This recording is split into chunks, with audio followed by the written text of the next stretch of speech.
Aliansi Pemberontak Suriah pada Rabu 27 November 2024 melancarkan serangan terbesar dalam beberapa tahun terakhir terhadap pemerintah Suriah. 4 hari kemudian, mereka berhasil menguasai sebagian besar wilayah Aleppo yang merupakan kota terbesar kedua di negara itu. Aliansi pemberontak itu terdiri dari sejumlah kekuatan oposisi dengan beragam ideologi, mulai dari berhaluan ekstrim hingga moderat. Kelompok Hayat Tahrir al-Syam menjadi pemimpin utama dalam serangan tersebut. Lantas, siapa sebenarnya Hayat Tahrir al-Syam dan apa ambisi mereka? Hayat Tahrir al-Syam atau HTS telah ditetapkan oleh Amerika Serikat dan PBB sebagai organisasi teroris. Awalnya pada tahun 2011, HTS didirikan dengan nama yang berbeda, yakni Jabhat al-Nusra. Kelompok itu sebagai afiliasi langsung dari Al-Qaeda. Pemimpin kelompok negara Islam atau ISIS Abu Bakar al-Baghdadi juga terlibat dalam pembentukan kelompok tersebut. Kelompok itu memiliki ideologi yang ekstrim dan dianggap bertentangan dengan koalisi utama pemberontak Suriah di bawah Panji Free Syria. Kelompok HTS menjadi salah satu yang paling gencar dalam melawan rezim Presiden Bashar al-Assad. Namun, bagi banyak pihak di oposisi Suriah saat itu, kehadiran al-Nusra adalah suatu hal yang tidak diinginkan. Pasalnya mereka ingin perjuangan tetap murni tanpa berbau ekstremisme.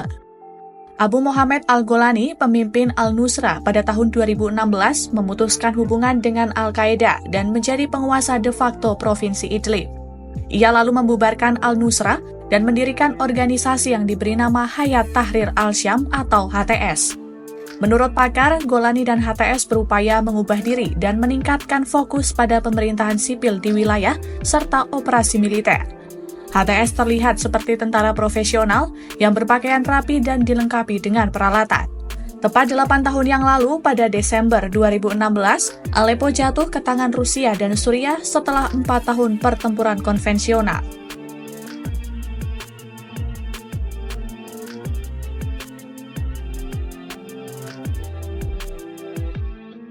Perang saudara di Suriah telah berlangsung selama 13 tahun, namun 4 tahun terakhir terasa sudah berakhir. Kekuasaan Presiden Bashar al-Assad tetap tidak tergoyahkan meski sebagian wilayah di Suriah di luar kendalinya langsung. Kerusuhan tetap berlangsung meski dalam skala yang kecil di selatan, di mana pertama kali munculnya revolusi melawan pemerintahan Assad. Di gurun pasir Suriah yang luas, perlawanan dari kelompok ISIS masih menimbulkan ancaman. Sementara di barat laut, Provinsi Idlib telah dikuasai oleh kelompok HTS. Beberapa tahun belakangan, wilayah Idlib tetap menjadi medan pertempuran saat pasukan pemerintah Suriah berusaha mendapatkan kembali kendali wilayah tersebut. Aleppo juga menjadi salah satu medan pertempuran paling berdarah dan kekalahan terbesar pemberontak.